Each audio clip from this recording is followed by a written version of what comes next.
Assalamualaikum warahmatullahi wabarakatuh. Perkenalkan, nama saya Vina Weningsi dari S2 Program Studi Ilmu Kesehatan Masyarakat, Fakultas Kesehatan Masyarakat, Universitas Sriwijaya. Pada kali ini saya akan mempresentasikan tentang proposal tesis saya yang berjudul Analisis Mutu Pelayanan dan Dampaknya Terhadap Kepuasan Pasien dalam Kerangka Standar Pelayanan Minimum atau SPM di Rumah Sakit DKT Muara Enim tahun 2023.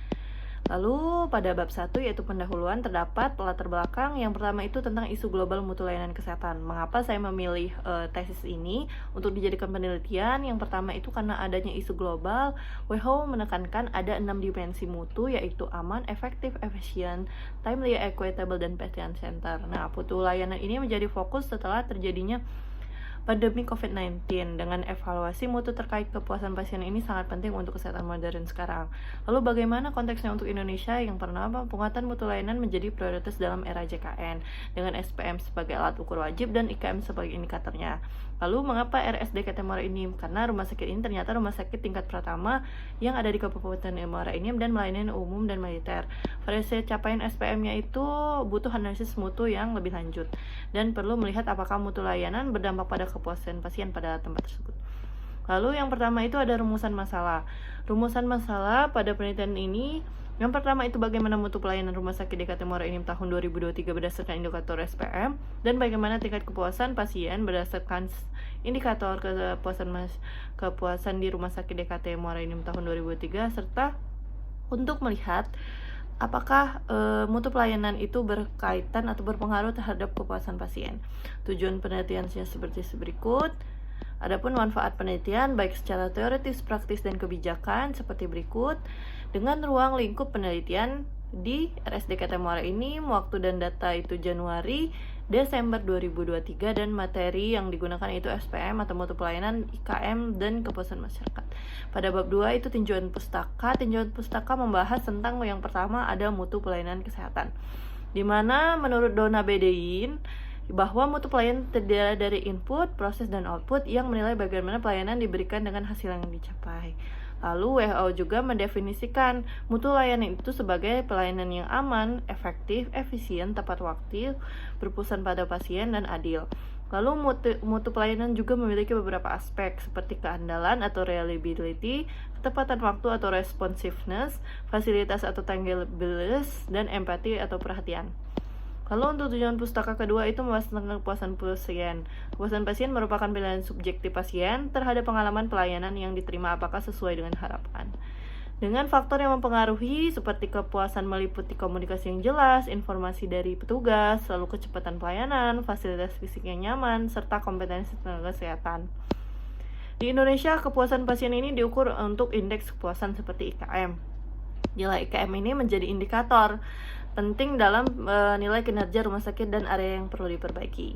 Adapun beberapa penelitian terdahulu seperti Al-Abri yang membahas tentang kepuasan pasien melalui survei, secara relevansinya hasil utama dari penelitian sebelumnya ini ternyata mutu pelayanan atau komunikasi, respon, dan fasilitas itu berpengaruh besar terhadap kepuasan pasien, sehingga relevansinya ternyata mendukung bahwa hubungan mutu itu berkaitan dengan kepuasan pasien tapi tidak menggunakan SPM, sehingga penelitian ini bisa beberapa penelitian sebelumnya bisa memperkuat mengapa saya untuk lebih lanjut meneliti tentang ini. Adapun kerangka teori yang saya gunakan itu menurut Donna Bedein bahwa dalam suatu kebijakan itu ada input, proses, dan output. Seperti input itu ada man, money, material, mission, method, serta proses itu ada bagaimana pengaturan, perencanaan, pengarahan, dan pengendalian, serta output atau hasil akhir dari hasil kebijakan tersebut. Nah, ternyata kerangka konsep yang saya gunakan itu di mana mutu pelayanan yang digunakan adalah SPM dengan ada beberapa seperti persentasenya seperti tingkat ketepatan waktu pelayanan, kesesuaian standar prosedur pelayanan, pelayanan gawat darurat, pelayanan rawat jalan, pelayanan rawat inap, itu berkaitan dengan kepuasan pasien dengan beberapa indikator seperti prosedur pelayanannya, waktu pelayanan, kompetensi, keramahan, dan penanganan pengaduan. Adapun hipotesis dari penelitian ini, yang pertama hipotesis alternatif atau H1, terdapat pengaruh yang signifikan antara mutu pelayanan berdasarkan indikator standar pelayanan minimum atau SPM terhadap kepuasan pasien yang diukur melalui indeks kepuasan masyarakat atau IKM di Rumah Sakit Dr. Morenim. Adapun hipotesis lain juga, hipotesis 0, yaitu tidak terdapat pengaruh dan signifikan antara mutu pelayanan berdasarkan indikator SPM terhadap kepuasan pelayanan IKM di Rumah Sakit Dr. Morenim.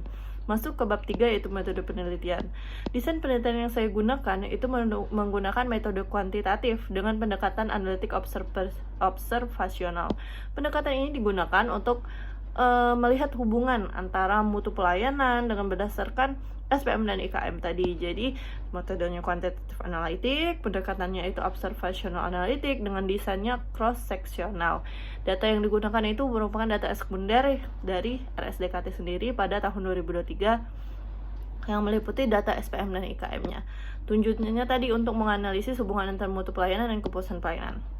Lalu populasi sampel yang digunakan, populasinya itu seluruh data SPM dan IKM tahun 2023 RSDKT Morenim. Sampelnya itu seluruh indikator SPM dan seluruh responden IKM dari RSDKT Morenim tahun 2023. Lalu teknik sampling yang digunakan itu datanya lengkap dan variabel penilaian yang digunakan independen atau X-nya itu mutu pelayanan rumah sakit berdasarkan indikator SPM, sedangkan dependennya itu kepuasan berdasarkan nilai IKM.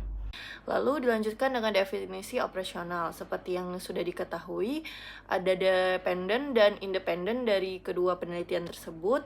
Yang pertama itu definisi operasional mutu pelayanan dengan tingkat pencapaian standar pelayanan minimum SPM sesuai dengan Permenkes nomor 4 tahun 2019 yang menunjukkan mutu pelayanan dasar wajib diberikan rumah sakit kepada masyarakat tahun 2023. Sehingga indikator yang digunakan itu menggunakan capaian SPM IGD, capaian rawat jalan, capaian rawat inap, dan SPM penunjang. Cara ukurnya itu dengan mengambil angka persentase. Sedangkan untuk pada dependen atau kepuasan pasien dengan menggunakan data IKM, itu persepsi pasien mengenai kualitas pelayanan yang diterima diukur melalui indeks IKM. Lalu dilanjutkan dengan bagaimana teknik pengumpulan datanya. Teknik pengumpulan data yang digunakan pada penelitian itu sumbernya itu laporan resmi dari RSDKT Morenim itu, yaitu SPM dan IKM 2023 dengan metode studi dokumentasi dan validasi data telah diverifikasi oleh pihak rumah sakit. Untuk analisis datanya sendiri, yang pertama itu menggunakan univariat. Univariat ini menyajikan distribusi data SPM dengan presentasi dan nilai IKM dengan indeks yang 0 sampai 100 tadi. Nah, selanjutnya dilanjutkan dengan bivariat, yaitu menguji hubungan antara mutu pelayanan dan kepuasan pasien menggunakan korelasi Pearson. Jika didapat datanya normal, jika tidak normal itu bisa menggunakan Spearman. Dilanjutkan dengan multivariat, jika diperlukan dilakukan analisis regresi linear untuk melihat pengaruh, seberapa pengaruhnya, berapa indikator SPM terhadap IKM secara simultan.